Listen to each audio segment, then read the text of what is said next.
सदर गुजरात मजलिस इत्तेहादुल मुस्लिमीन और दरियापुर के मजलिस इत्तेहादुल मुस्लिमीन के उम्मीदवार, जिनको हम तमाम लोग मोहब्बत से शफकत से लाला पुकारते हैं, और शेख नसीम पर तशरीफ फरमा उलमाए किराम, मेरे तमाम मजलिसी रुतबा, मैं आपसे गुजारिश करने के लिए आया हूँ कि 5 तारीख के दिन आप तमाम को अपने वोट का सही इस्तेमाल करना है, और इस वोट के इस्तेमाल से ही आप न सिर्फ दरियापुर में एक नई तारीख को रकम करेंगे, बल्कि आप पूरे गुजरात में कमजोरों और मजलूमों की एक सियासी क़ियादत को बनाएंगे। अगर आप मजलिस इत्तेहादुल मुस्लिमीन के हक में अपने वोट का इस्तेमाल करेंगे तो यकीनन न सिर्फ दरियापुर बल्कि पूरे गुजरात के अल्पसंख्यक समाज हो, दलित हो, आदिवासी हो, कमजोर हो, गरीब हो, उनको आप एक ताकत बख्शेंगे। तो मेरी आपसे अदबन गुजारिश है कि मुत्तहदा तौर पर अपने वोट का इस्तेमाल करिए, दरियापुर से लाला को कामयाब करिए। और आज आप जानते हैं कि गुजरात में 27 साल से भाजपा की सरकार है। 27 साल से आप तमाम लोग कांग्रेस पार्टी को इस उम्मीद पर वोट दे रहे हैं कि वो भाजपा को हराएगी, मगर सिर्फ वोट देने वाले आप बन चुके हैं और भाजपा जीतती जा रही है।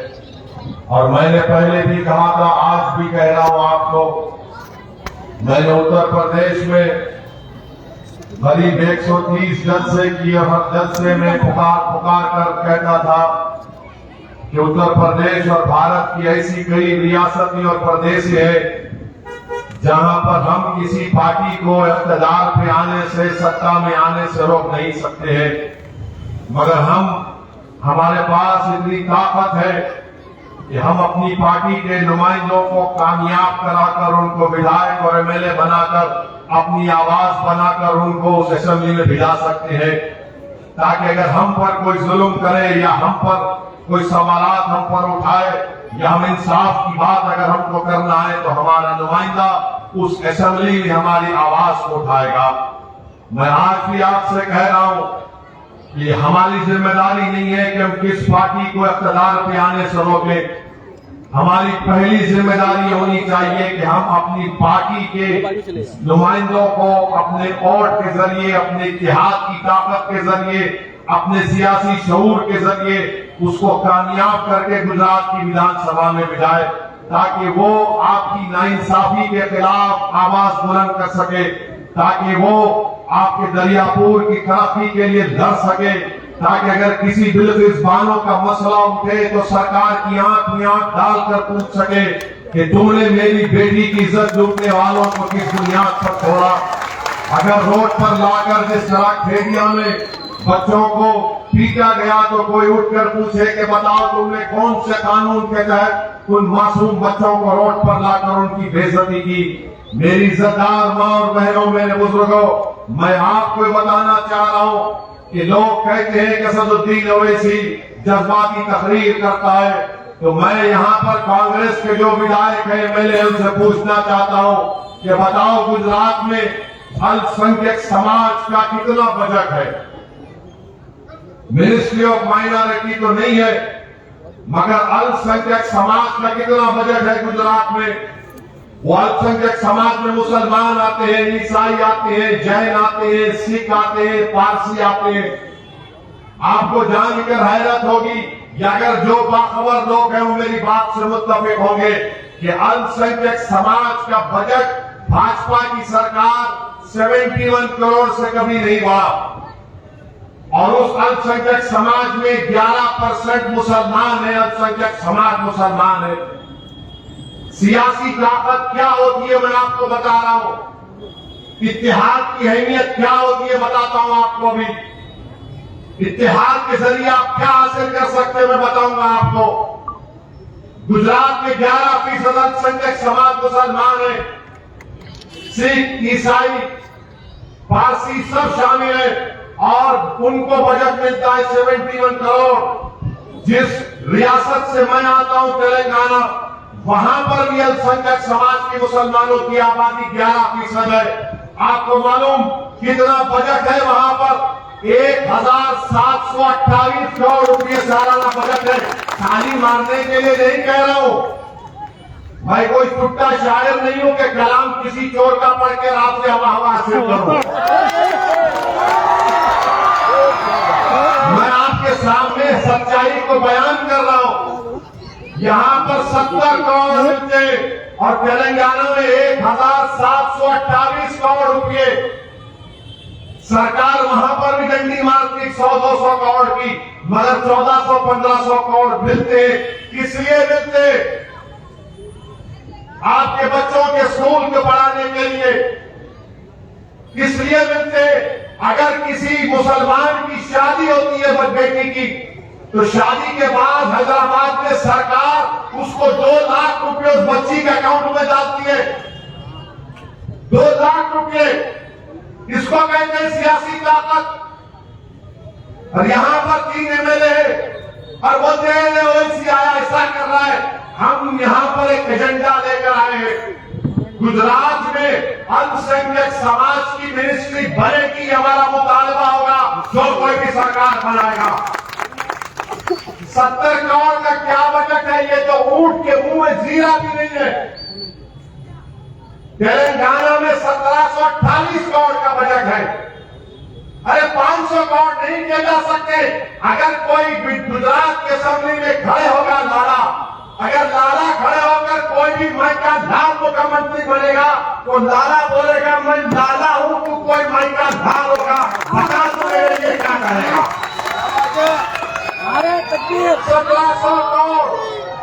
तो लाला अगर कामयाब होंगे तो लाला में वो काबिलियत है, लाला बेखौफ होकर कूद जाएगा हुकूमतों के सामने कि मुझे क्या मिलेगा बताओ। इस गरीबों की तरक्की के लिए सरकार क्यों पैसे नहीं बढ़ाती?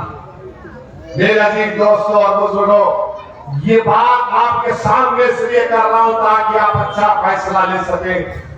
दूसरी बात, जो कांग्रेस के यहां पर मौजूदा एमएलए साहब है, 2020 में कोविड के दौरान 2020 कोविड के दौरान क्या यहां पर पुलिस ने आकर घरों में घुसकर एक 65 साल के बूढ़े को पीटा नहीं, घरों में घुसकर दरवाजे नहीं तोड़े, मां और बहनों को गालियां नहीं दी ना?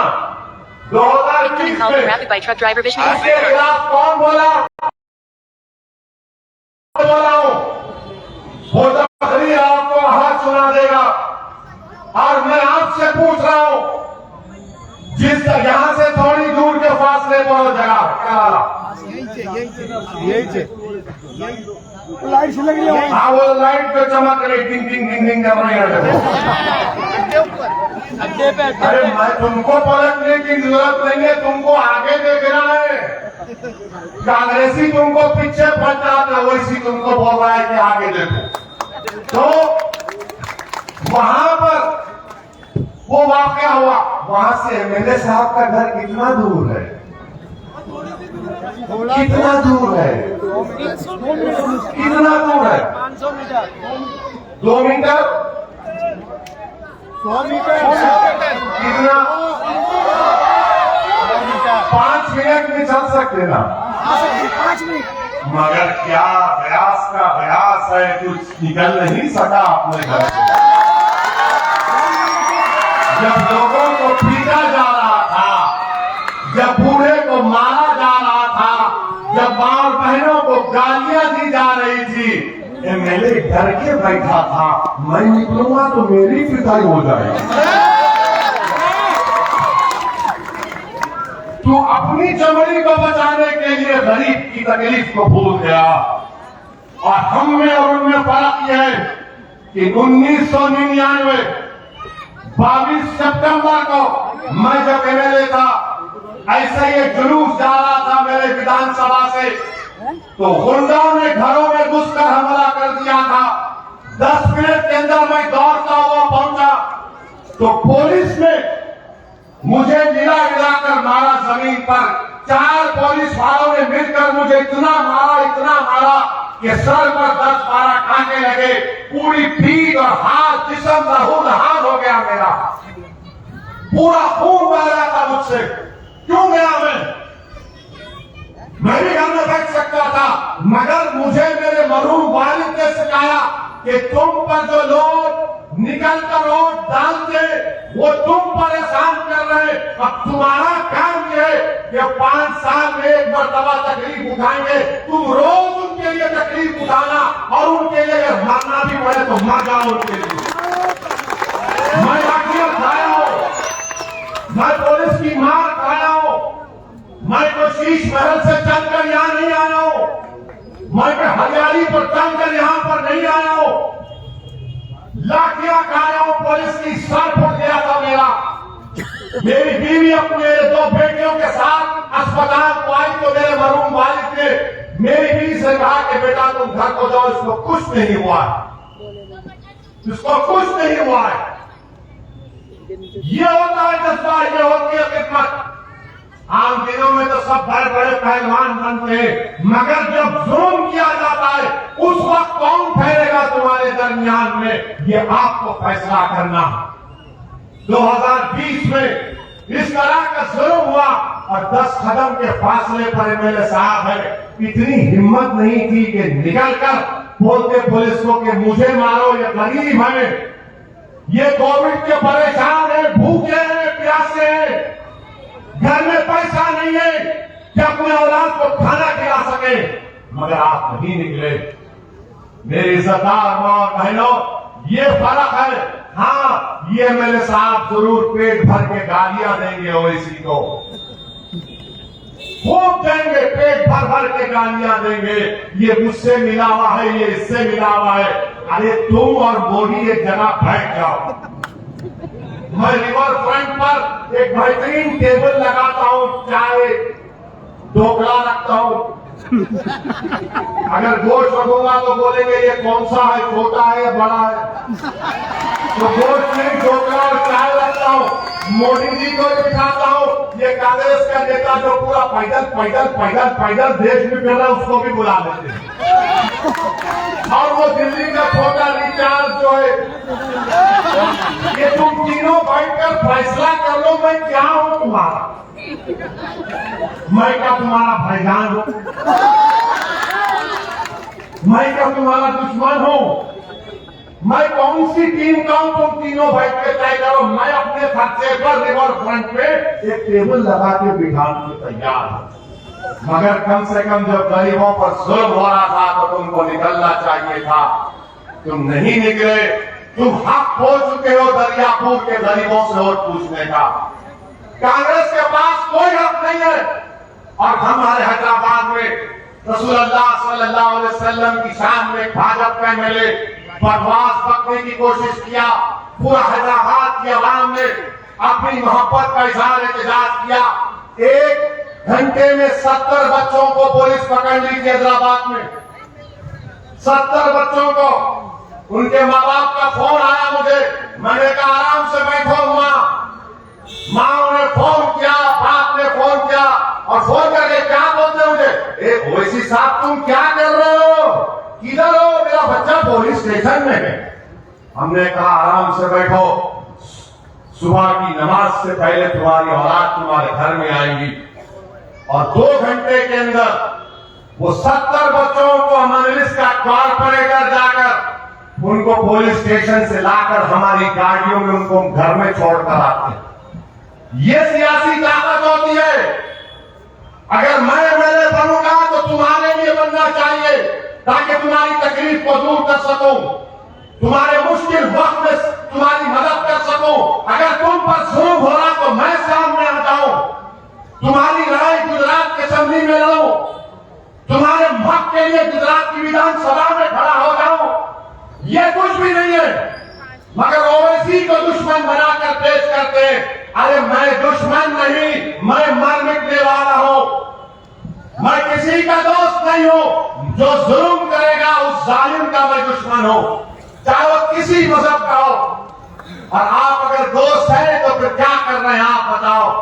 तो इसलिए मेरी आपसे गुजारिश है कि आप 5 तारीख के दिन अपना एक वोट लाला के हक में इस्तेमाल करिए। दरियापुर में और जहां पे साबिर काबुलीवाला है वहां पर पतन के निशान पर, यहां पर पतन के निशान पर आप दोनों को कामयाब करिए। और मेरी बात को याद रखिए, मैं कांग्रेस से सवाल कर रहा हूं, क्या तुम ये लिख कर दे सकते हो कि गुजरात में तुम्हारी सरकार बन रही है? क्या कोई कांग्रेसी लिख कर दे सकता है कि हम गुजरात में सरकार बना रहे? क्या कोई कांग्रेसी बोल सकता है कि जितने एमएलए हमको 2017 में आ रहे लिख कर दो, बताओ? तो बोलेंगे नहीं ओवैसी आया ना, हम क्या करेंगे? अरे मैं 13 सीट पर लड़ रहा हूं। कितने? 13। अब बचे कितने? 69। ये बच्चा बहुत होशियार है, ये बड़ा काम करेगा बेटा तू। 169 इसने कहा, 13 हम लड़ रहे हैं, कितने बचे? 169। पूरे जीत जाओ ना, ये 13 हमको छोड़ दो, तुम 13 जीत जाओ, तुम बन जाओ मुख्यमंत्री। कौन रोक रहा तुमको? नहीं, ये क्यों लड़े? ये यहां नहीं लड़ना था, वहां नहीं लड़ना था। सुन लो कांग्रेस भाजपा वालों, ये पूरा देश मेरा है, गुजरात मेरा है। अगर नरेंद्र मोदी गुजरात से जाकर बनारस लड़ सकते हैं तो क्या ओवैसी आपके दरमियान में आकर आपसे भीख नहीं मांग सकता? आपके इतिहास यहां से जाते हैं मित्रों, यहां से वहां चले गए। हम हैदराबाद से अहमदाबाद को आए तो उनको डर हो रहा है। तो 5 तारीख के दिन आपको लाला को डर की बुनियाद पर वोट मत दीजिए, उम्मीद की बुनियाद पर वोट दीजिए। कांग्रेस डर की बुनियाद पर वोट पूछती है। डर की बुनियाद पर वोट देने से डर बढ़ेगा, अंधेरा बढ़ेगा। अगर उम्मीद की बुनियाद पर आप देंगे तो खौफ खत्म होगा, डर खत्म होगा, बादल छटेंगे, अंधेरा हटेगा, एक उजाला निकलेगा। इसीलिए कह रहा हूं कि उम्मीद की बुनियाद पर 5 तारीख के दिन आप लोग अपने के वोट का इस्तेमाल करिए। और दरियापुर के आसमानों में सिर्फ पतंग नजर आना चाहिए, कोई दूसरा नजर नहीं आना चाहिए। और याद रखिए, कांग्रेस हमारे बच्चों के हाथों को भारी रखना चाहती है। भाजपा हमसे हाथ नहीं मिलाएगी। एक कैंडिडेट नहीं दी भाजपा ने। और ये जो दिल्ली का छोटा रिचार्ज है वो झाड़ू का कट्टा आपके हाथ में देगा। तो इसलिए आपसे अपील कर रहे हैं कि पतन की दौड़ को पकड़िए और हम अपने मुस्तकबिल का फैसला करेंगे। आपसे अपील है कि लाला का साथ दीजिए। लाला की खिदमत है। लाला जज्बाती जरूर है मगर लाला बेजमीर नहीं है। लाला जज्बाती जरूर है मगर लाला गद्दार नहीं है। लाला जज्बाती है और अगर कोई जुल्म होगा तो मुझे यकीन है कि लाला गिरता हुआ अपने आप को गिरा देगा मगर गरीब पर आंच आने नहीं देगा। तो 5 तारीख के दिन दरियापुर के आसमानों में सिर्फ पतंग नजर आना चाहिए। दरियापुर में पतंग और लाला दिखेगा, बाकी सब खत्म